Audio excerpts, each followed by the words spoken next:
Well, hello everyone, and welcome to the Great Exhibition Road. It is a delight to be here with you in person. This is an in-person event, but we've also got hundreds, possibly thousands of people through the camera as well. So it's a delight to have you here at home joining in as well. It is the Great Exhibition Road Festival, and it is wonderful to be back here on Exhibition Road. So many of the organisations are involved already for this weekend. We've had day one, this is day two. So we've got the Natural History Museum, the V&A Museum, the Science Museum, and of course, here we are in Imperial College, and we are going to have a wonderful set of talks today. So I hope you'll stay with us throughout today. And we have got the Great Exhibition Road. It is art and science. So we're very much going to be talking today to people who are that point, in the conjunction between art and science, looking at the creative ways in which we can answer some of the most difficult questions of today. And a lot of the topics that we'll be exploring today will involve questions about the environment, question about climate change, and also how we can address all this. It is absolutely wonderful to have all of you here. Now, for those of you here, if you're within different households, please make sure you stay about 1 meter apart. Please do keep your masks on as well. And when you exit, please do so promptly, and then sanitize your hands as you leave as well. But that's all for the sort of the COVID procedures. If you are here in the audience as well, there will be a moment, there will be a time when we get to also do Q&A. So you can put your hand up, and we've got our wonderful team who will run around with the boom mic and take your questions as well of our wonderful speakers and our wonderful performers today.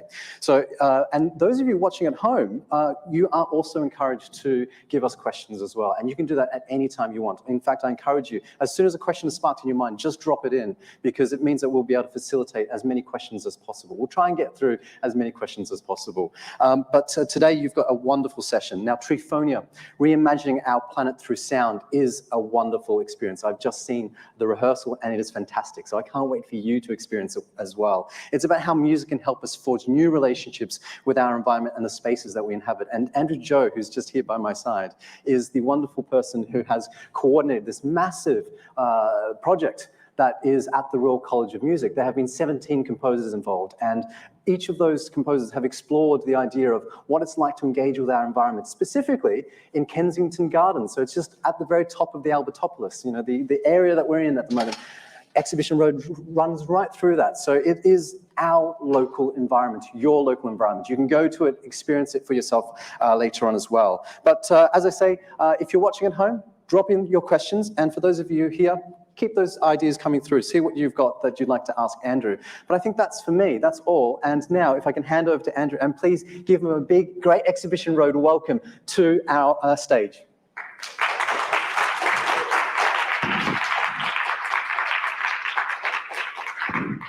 Thanks everyone for being here today, and everyone joining us online.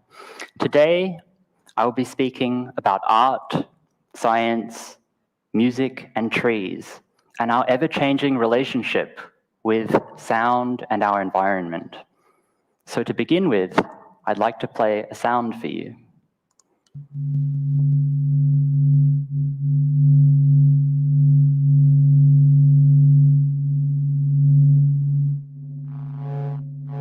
If I asked you to describe this sound, what things come to mind? Does it sound warm, cold, alive, artificial, soothing, or annoying? I can reveal that what we're listening to is a sonification of the sun, an oral representation of data published by NASA back in 2018 from its solar and heliospheric observatory spacecraft. Measurements of the sun's velocities and oscillations were filtered down and scaled to the frequency range of human hearing, allowing us to experience what it might be like to hear the sun if our ears were potentially more in tune with the universe. Now that we know the source of the sound, have the things that you initially felt about the sound changed at all? Has it changed the sound itself? There's a wonderful short story by Roald Dahl titled The Sound Machine, where an inventor creates this machine to allow us to hear high and low frequencies that humans are incapable of hearing. And as he goes around his yard with his new invention, looking for things to find, he hears roses being cut by his neighbor, a shrieking. Later, deep growling and moans from trees being chopped down. I think if we were actually able to hear the sun, we would probably be able to hear a lot of other things hidden around us. And with today's technology, we're getting closer and closer to uncovering all these mysteries. While maybe not in the same dramatic fashion as what Roald Dahl envisioned, I can still imagine it becoming quite difficult to live with these constant sounds all the time. I'm always fascinated when exciting scientific discoveries or breakthroughs like the sound of the sun are communicated to the public, because often what draws us into a vital piece of information or some extremely complex process is an image, or in this case, a sound. You might have seen one of these images before in the news.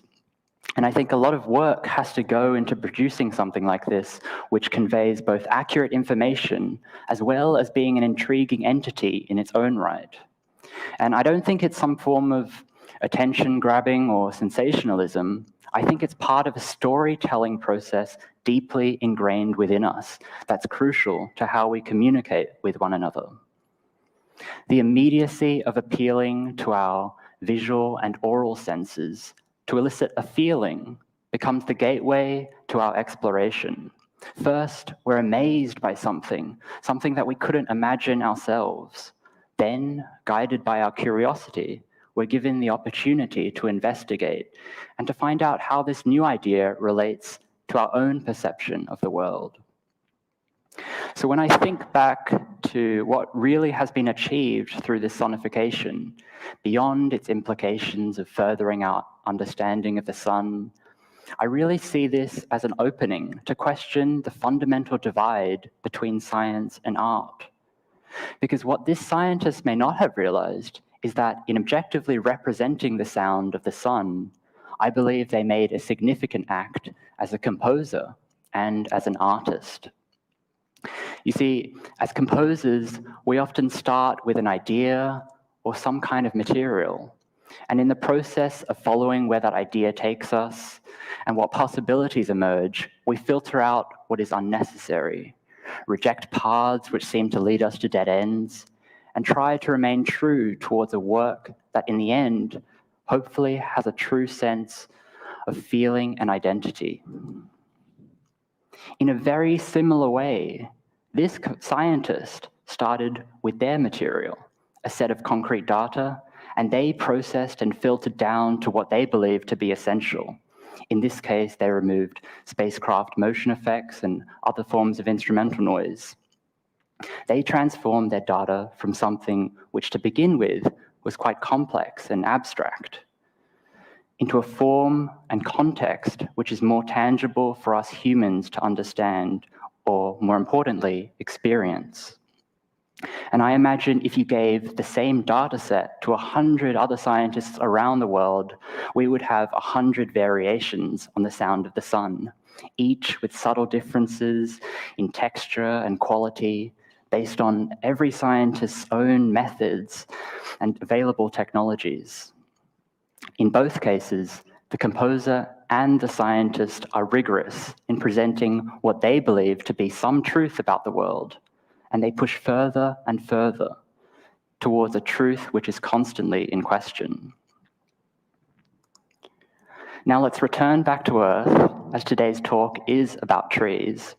But really, when I was thinking about what to present and how I could effectively link all these different elements and disciplines together, I couldn't help but reflect on the exciting time we live in today, where more and more the great divide we commonly associate with between art and science is becoming increasingly blurred. The implementation of technology and the ever-increasing accessibility we have to this technology is pushing the boundaries of what music can be. And every day we see precedents being set for new ways of listening to music, composing, and performing music. In California, the American composer John Luther Adams equipped 32 eucalyptus trees with motion and light sensors, translating real-time wind and light activity into a constantly shifting soundscape. The installation was designed to play 24 hours a day, all year round. In Yamaguchi, the Japanese composer Ryuichi Sakamoto converted the bioelectric potential of trees into music based on their natural cycles of photosynthesis. The device circuitry and assembly instructions were made public online so that people all around the world could install this setup on their own trees and share it globally. And this would feed back into the original sound installation in Japan. I love these projects particularly because in each, they use a specific characteristic of trees and explore and use technology in a creative way to build new experiences that go beyond mere imitations of the results of nature.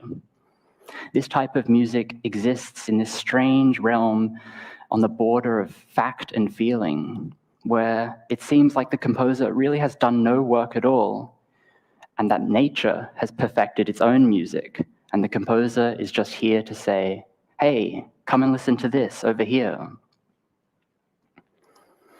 There's a Hemingway quote which I love. He says, "I'm trying in all my stories to get the feeling of the actual life across, not to just depict life or criticize it, but to actually make it alive, so that when you have read something by me, you actually experience the thing." I always come back to this quote. It's such a beautiful idea, not to just depict life, but to actually make it alive. And I think today we're seeing this become quite literal in all these immersive 360, 4D experiences, where constantly we're trying to remove borders and frames from our perception, constantly being fed all these sensations. So when I posed that abstract question earlier about the sun, whether the newfound knowledge of what we were listening to changed the sound itself, well, perhaps Hemingway would have answered, no, it shouldn't change the sound, that we should accept the sound as a fact itself. Because the music or the sculpture, the dance, the poem, they have a feeling and vitality of their own that exceeds description or imitation. And this, I think, is what we can learn most from nature and what fundamentally binds art and science together. It's that in order to create forms that feel alive, we need to view nature not through its results, but its processes.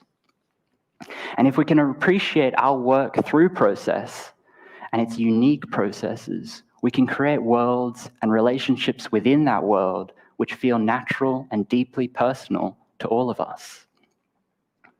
This is some of the ideology behind Treephonia, a year-long project that amounted to 190 trees being written for, music being written for 190 trees in Kensington Gardens. For myself and 16 other composers from the Royal College of Music, depicting nature was not our end goal, but a starting point. And our process began with a simple question: what is the music of trees?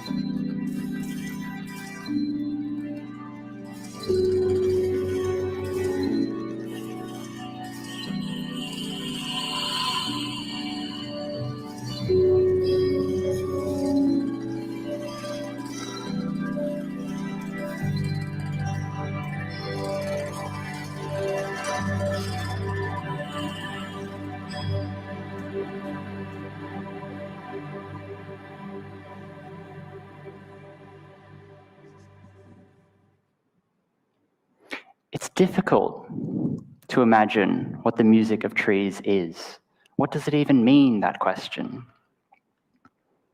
Throughout history, composers have been inspired by the natural world.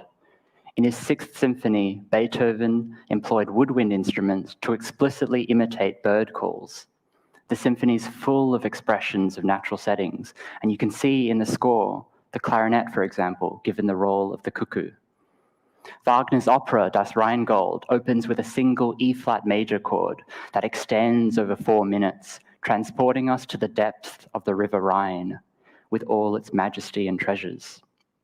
Water, especially, has had a particular attraction, and we can see this in many of the French greats like Debussy and Ravel. And I think this fascination has a lot to do with the motion and sounds that are inherently within these natural elements. One can recreate the feeling of thunder crashing or horses galloping because they have inherent rhythms and feelings, distinct feelings of time. But what about trees? Well, it's not so obvious. They're mostly still and silent beings. Despite their great size, their motion is slow. An event like its growth takes place over hundreds of years, a time span that exceeds our abilities of play and observation. To write music for trees becomes an exercise then in imagination and extracting and exposing hidden values. This is the map that greets you when you enter Treephonia online. And in color, we can see all the trees with their own unique musical identity. Just within this small corner of Kensington Gardens, you can already see how diverse this place really is. There are elements of order and disorder, paths which dictate the arrangement of trees, and arrangements of trees which dictate their own paths. While our project focused on writing music for individual species of trees, you can imagine all these different perspectives that are available for us to explore, zooming in and out at different levels, from the macroscopic to the microscopic. This is the London plane tree. I took this picture in winter on a sunny, clear day. Here it is at night and at sunset. I found this tree compelling without its leaves. To see a kind of skeleton and complexity that's so contrasting to what it is usually during the rest of the year. In spring, as you walk down the park, these beautifully perfect rows of trees line the footpath. And then when they shed their leaves, this order disintegrates, and we're confronted with this primal, monstrous form. And there's this kind of conflict and dialogue that occurs between trees, with branches interlocking at different heights and distances. And the idea that interested me in particular was that this complex and chaotic structure beneath the leaves is always present, no matter what time of day or whether we can see it or not. So I wrote music that had the possibility of layering with itself, placing fragments of melody and harmony together that could eventually be superimposed. One of the unintentional features on the website that many people have found is that you can open up multiple tabs and hear different compositions playing at once. And so this is what you might hear if 5 or 6 plane trees were interacting with each other.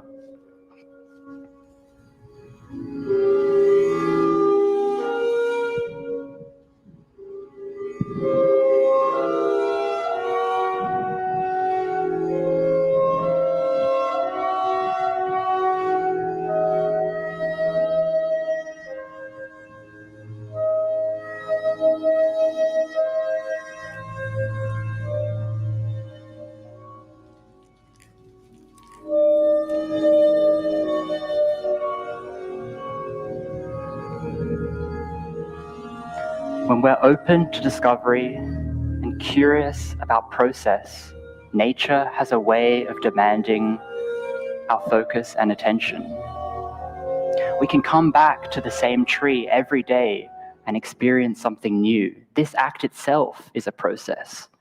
In lockdown, I was happy to hear stories about how many people found solace in experiencing the same monotonous thing over and over again, where seemingly fixed and repetitive stimulus opened up continuous and reflective discovery. And I hope we can continue to do so, to find infinite ways that we can shift our perspective, to observe and listen at different dimensions and depths, and realize that nothing is ever the same, and nothing is what you might think it to be.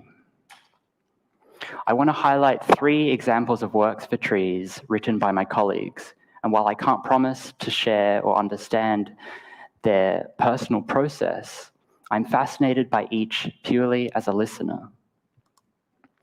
This is music for the lime tree, or also known as the linden tree, written by Jane Lee.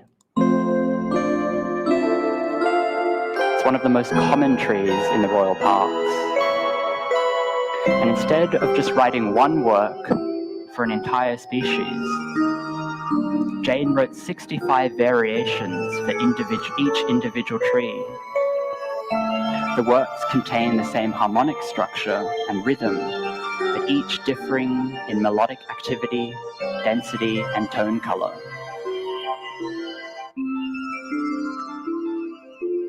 She recognized how the multiplicity of these trees was deeply connected to how we experience a park, that our relationship with this tree is not singular, but a summation of multiple parts.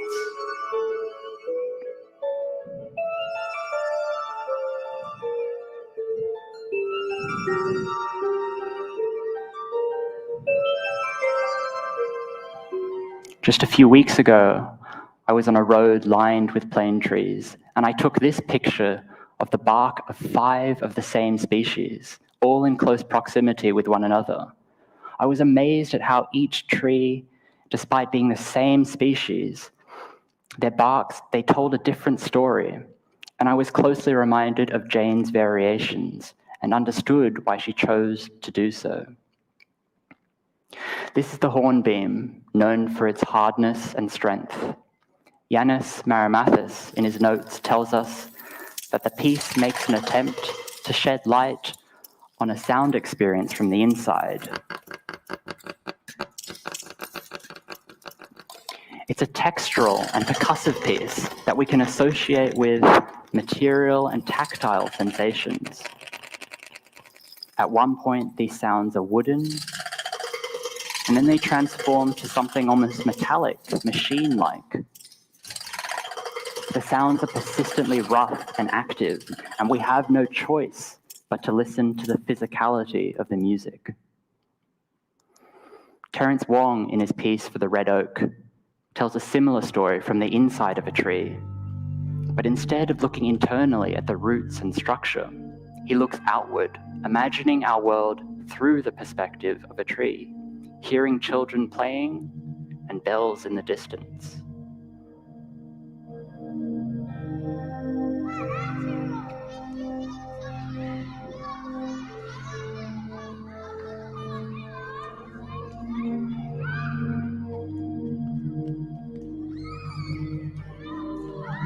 In writing all these works, each composer asked specific questions and explored the boundaries of what we know to be everyday existence.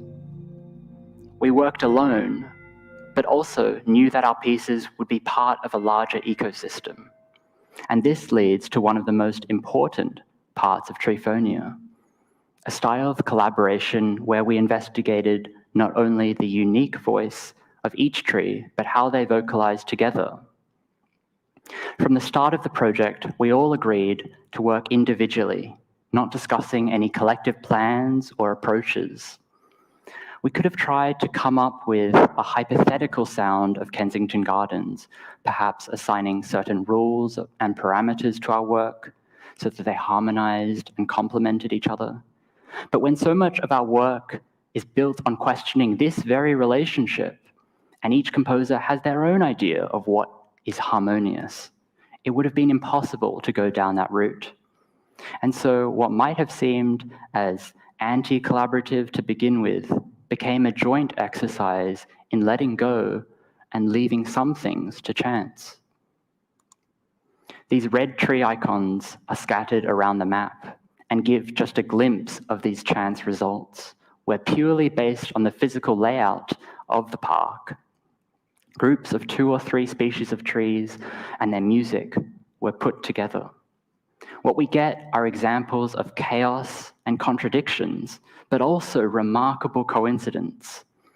We appreciated when 2 works failed to communicate with each other, where there was a clash of discordant sounds, or one composition dominated another.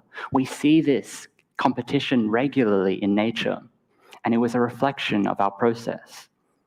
But also, we were amazed when we combined 2 or 3 works, and like a planned collage, they blended in and out seamlessly with each other. Here, we're listening to 3 compositions at once. The 3 pictures pictured in the foreground, left and right.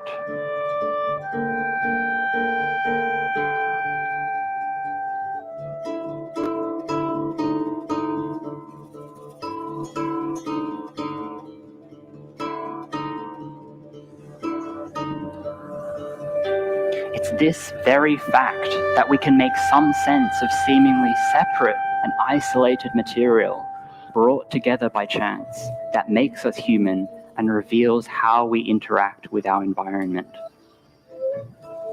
Today, I think we must go further than just respecting nature, not only to see it as something that needs to be protected, but to really participate and question what it means to live with nature.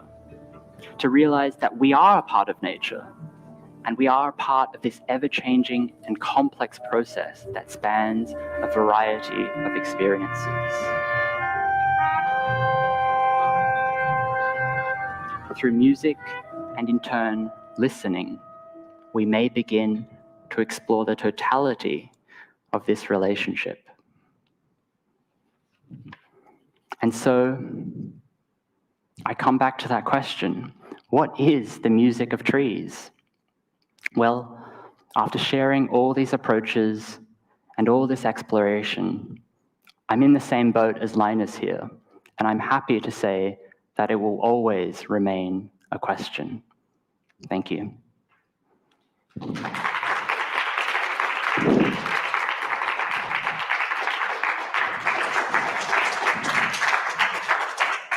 Thank you very much, Andrew. That was brilliant. We've got time for questions now. We've got about 10 minutes for questions. So if you have any questions, please do put up your hand. And we've got our lovely gentleman here with the boom mic ready to bring it in above you so we can hear your question. For those of you online, thank you very much for the questions you've been sending through. We've actually got one from Alice. Before I start with that though, Andrew, what is your nature of relationship? What is the relationship that you have with nature, sort of before you started this project, and where is it now?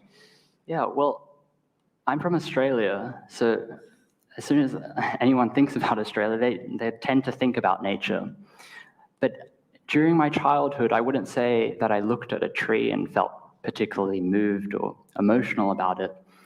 And even though my surroundings were always with nature and trees and sounds, I think it was not until I moved here to London where I noticed this shift and change in sound, where my environment was starkly different, and that I was maybe missing some of the sounds that I was brought up with, some of the animals that I heard. And to just really consciously explore this idea of, what sounds are and what sounds are around us, I felt that I could truly sort of interact with nature in a more tactile and personal way. And I think that does require some kind of conscious decision to notice your environment. So how was it that you came to, for example, take photographs of the London plane tree? What was it about that particular tree? So say all the trees that you were looking at earlier, you've sort of given us an example of there's 190 types, number of trees, yep. And there's about 32 species, which I suppose, if you think of it that way, there's the different parts of the orchestra. You've got your different groupings of trees.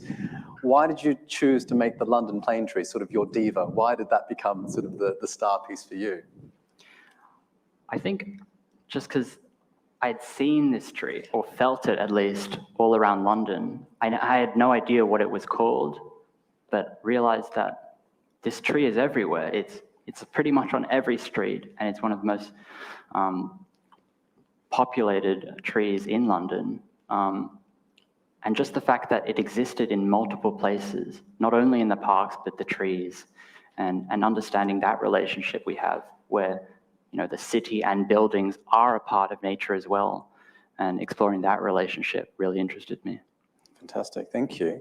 If you've got questions, please do put your hand up. And now there is a question from Alice, and I think it's kind of probably good to refer to the piece that was called Red Oak by Terence Wong. And I suppose Alice wants to know, what were some of the things that you used to go out, or some of the different team members, the composers, used to go out into Kensington Gardens to record what they hear around them? So what was used, and what were some of the sounds that were collected? So we heard some of the sounds of children, but what did other people sort of collect as well, and what did they use? Yeah, well, I know my friend Jack Gionis, he wrote a piece for the yew tree, and I think he has a special connection with that tree in that in his hometown, there's also a yew tree, and he collected sounds around him at home and in London and blended those sounds together. And in a lot of the pieces you hear people recording, you know, everyday sounds, you know, sounds of leaves, sounds of footsteps, and just combining all those multi-sensory experiences into a piece of music, and sort of shifting our perspective of, you know, where we are as a listener and what we might be able to imagine or experience. And are there any other examples from some of the other composers that they recorded different sounds that they were inspired by? There was a lot of electronic music, actually. People creating their own sounds. I think that was an exercise in sort of imagining new sounds and combining technology to create sounds which weren't exactly natural or artificial, but somewhere in between. I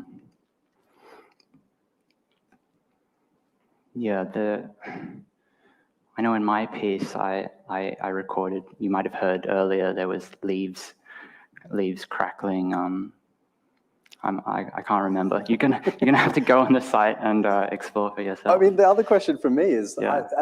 I did do some music as a child, so you know, I was made to play the piano, and I think the thing is you know, for me, it's incredibly difficult to say make a piece of music about nature.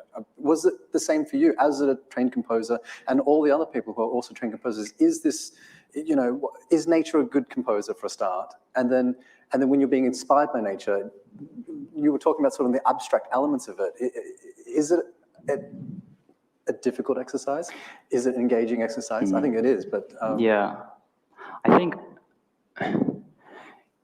it's hard to say it's one thing in particular. And I guess that's where the project was so interesting, is that, you know, you think about all in history program music, where music has a special kind of particular identity based on, you know, a story or a narrative. And oftentimes this has led to, I mean, often critics saying that, oh, well, the piece of music doesn't really relate to it. It sort of needs this program note. And without it, it's not that spectacular. But I think with nature, there are just so many different levels at which you can understand things. You know, some composers might be drawn to just a single leaf and can extract some kind of feeling of that.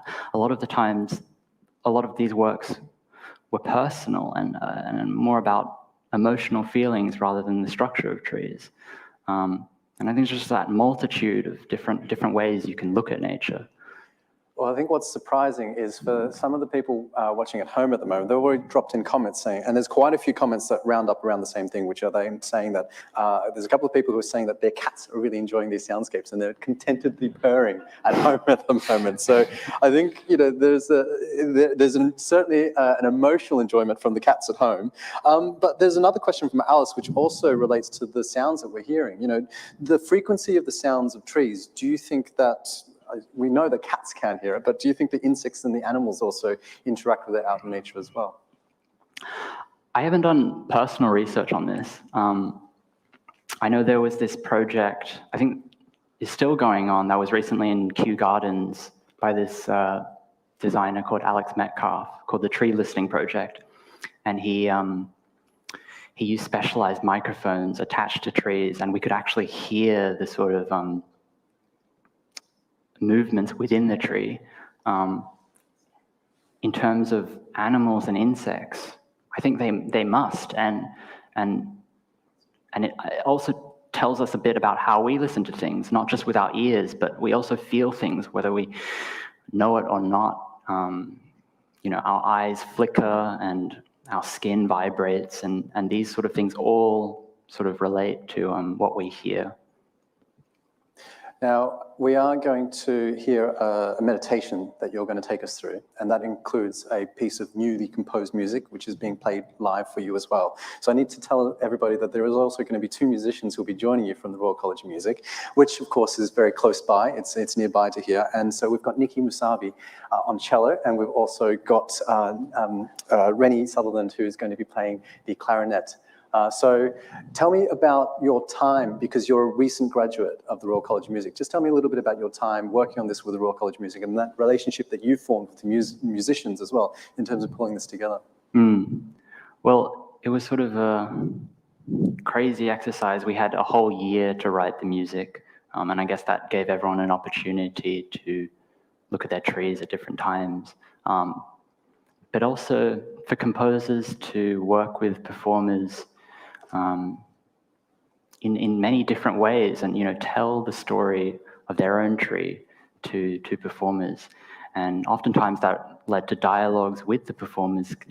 Performers inputting their own ideas about what trees meant to them in their own works, and each composer had their set of methods, and some didn't work with performers at all. That was the electronic music, but also a lot of it was recorded, and it was really sort of a kind of intimate experience. I think a lot of the compositions were not more than 2 or 3 performers, and it was just this really nice space where we could explore something together, and everyone sort of has an understanding or basic understanding of what the music means and feels like.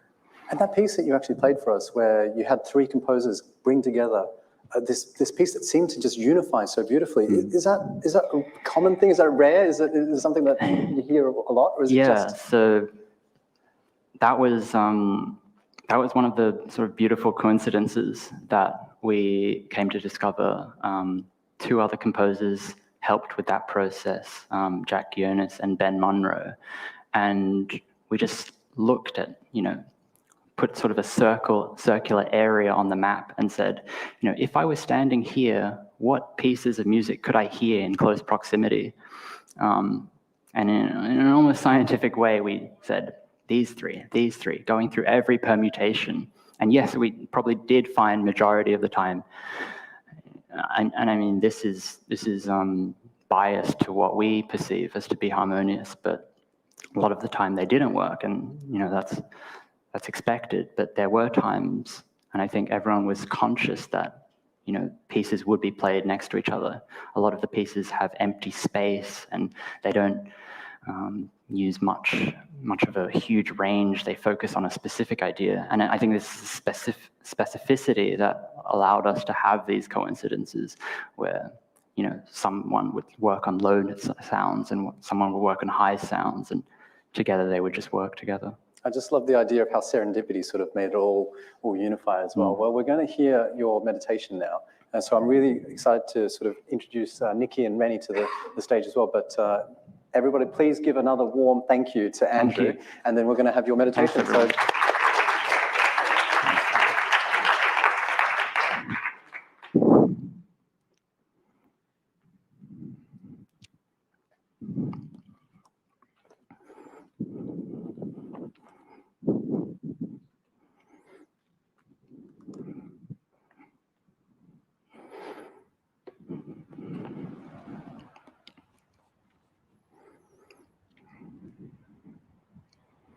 So I'd like to invite you all to join with me in a musical experience and a kind of meditation disguised.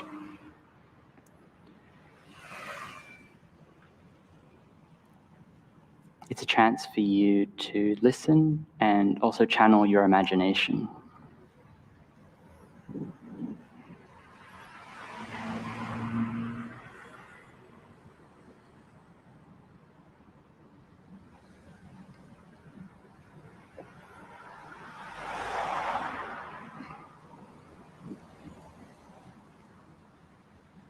This is a story of a noisy city. Everywhere we go, there's noise around us.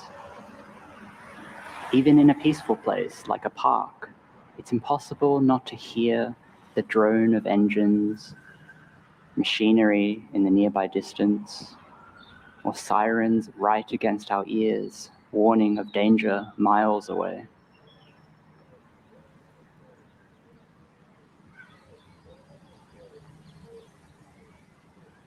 A hum of electricity follows us everywhere, throughout the day and into the night.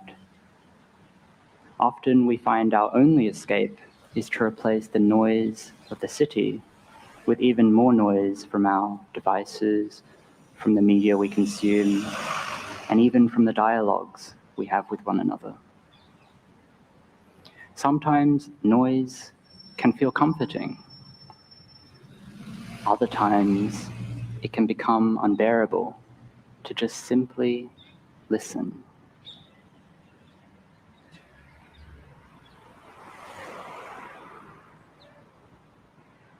But what if somehow, among this chaos of distractions, we could focus our attention entirely on listening and to embrace the noise of the city that we try to ignore?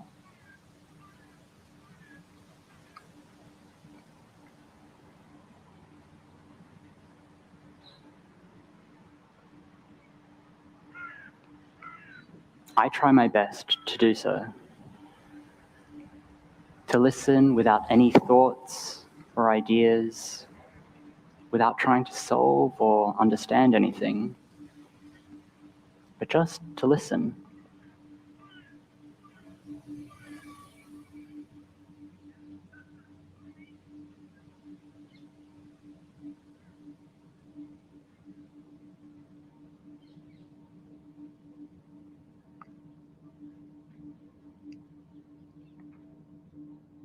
And for a moment, my entire world becomes just this resonant humming. This new space which I find myself in is not what it seems, however, because as I focus on one particular noise, I have created alongside with it a space of silence. And new sounds and old sounds that were present all along find their way to invade. Some are confusing and some are strange, and inevitably my mind wanders.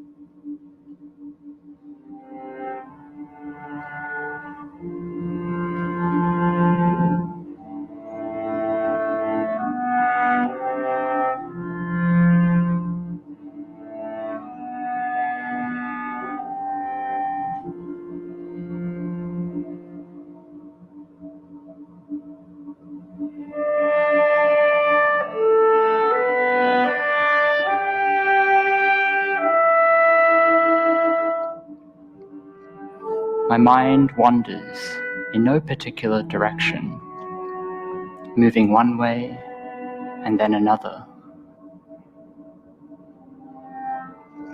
seeming always to return to its original place,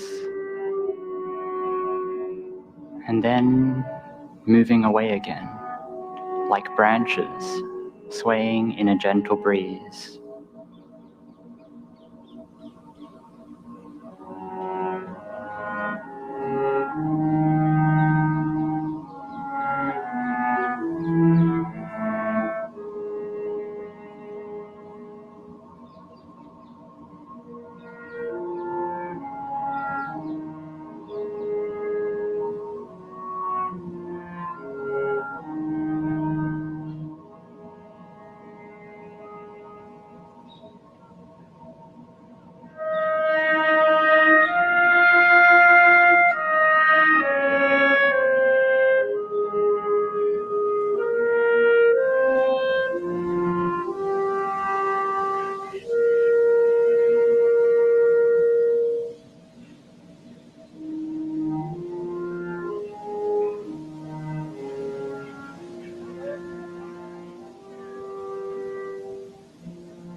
I notice that the deep, persistent hum that I first paid attention to has now faded, and I find myself reacquainted with the noises from when I began.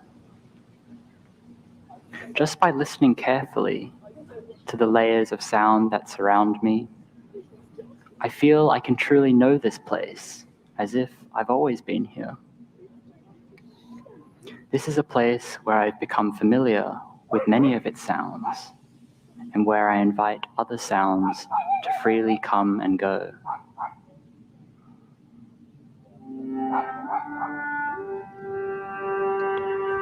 I continue to let one thought pass to the next.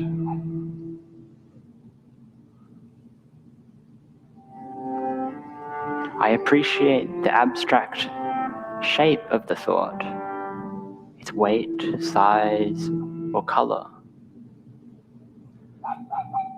Sometimes my thoughts seem to split in two.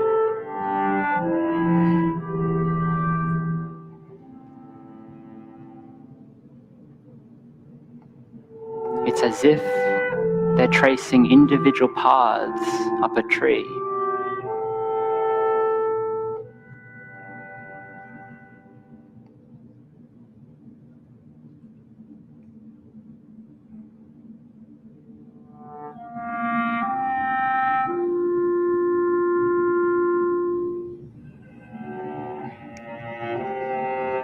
From roots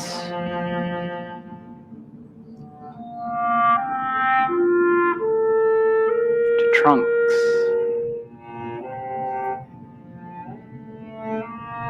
to branches and stems to leaves and the veins on those leaves. The higher we reach, the more possibilities open. But so too can these paths become clouded and tangled.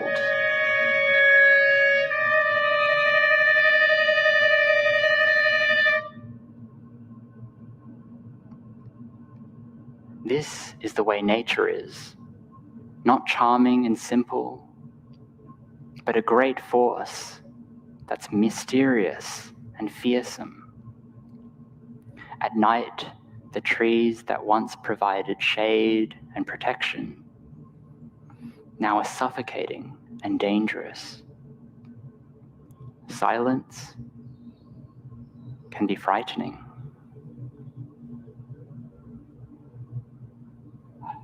It's important to know that we can always return to our starting point, what has always been with us and where we have always been.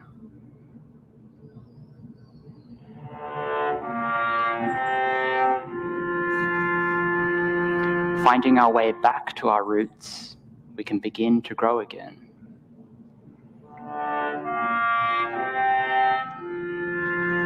To nurture and to imagine a whole new set of possibilities.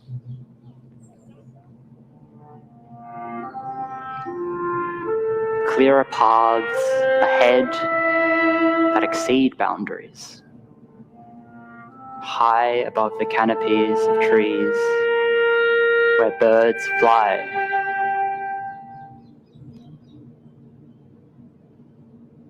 Here, from this view above, a leaf dances.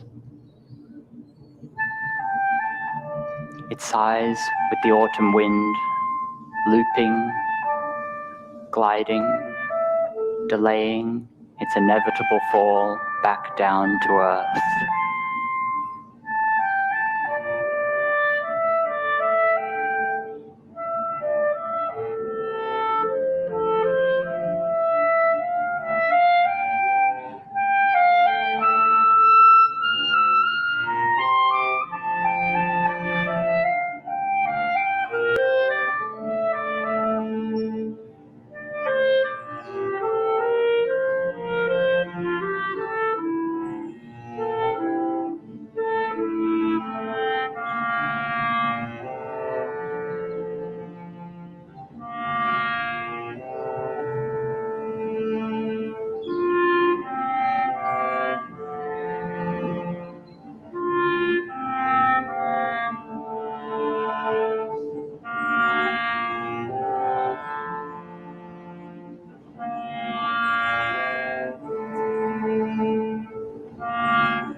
Beside this fallen leaf are many other leaves scattered across the floor.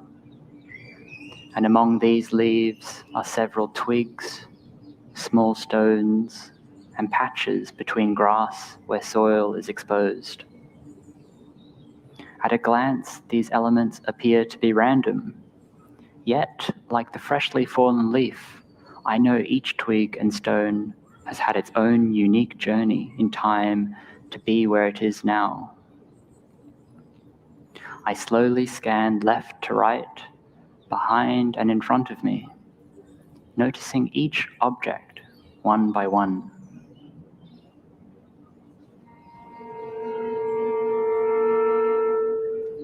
A leaf, a stone, a twig, a stone,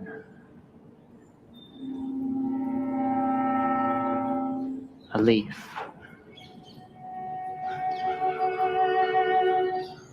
a leaf, a twig, a stone.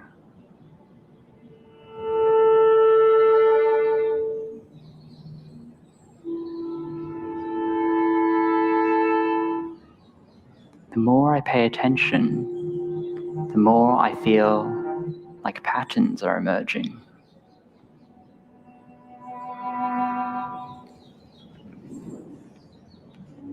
But part of me knows that this focus is futile,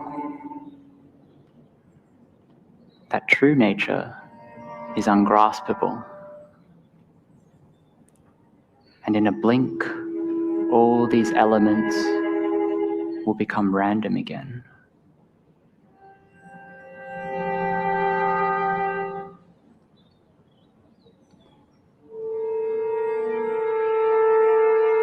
So instead, I shift my focus to within.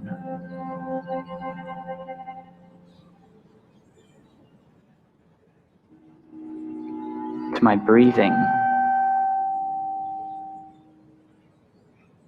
and in turn, my listening.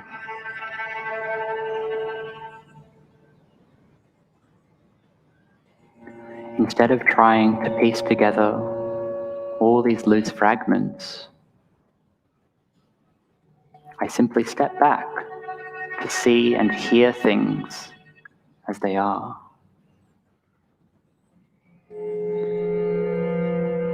I let noise stream through my mind, like scattered light spilling through leaves.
Now, as we retreat from this place,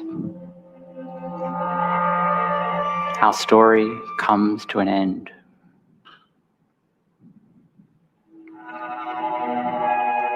This was the story of the noisy city.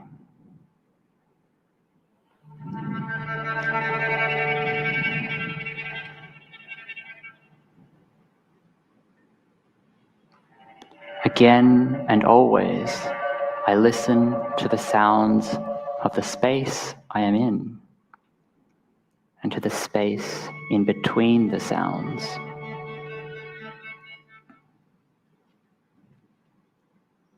What can you hear in this space where we have always been?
Thank you.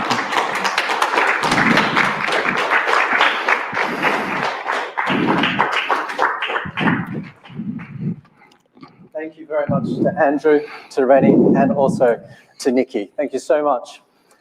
This is all the time we have for this particular session, but of course, please do look it up online. There are so many wonderful other composers to be looking at as well. And just to say that we are, please do fill in our surveys. If you're here in person, if you look on your table, there will be a QR code for you to sign in. If you're there online, and cats as well, please do fill it in. 5 stars is a good thing to add, but it just does help us make sure that these events happen, and also we're able to bring in wonderful people like Rennie, Nikki, and Andrew to these events as well. So if I could just say one more time, thank you so much to them, and thank you so much for coming along as well. So we'll be back in half an hour.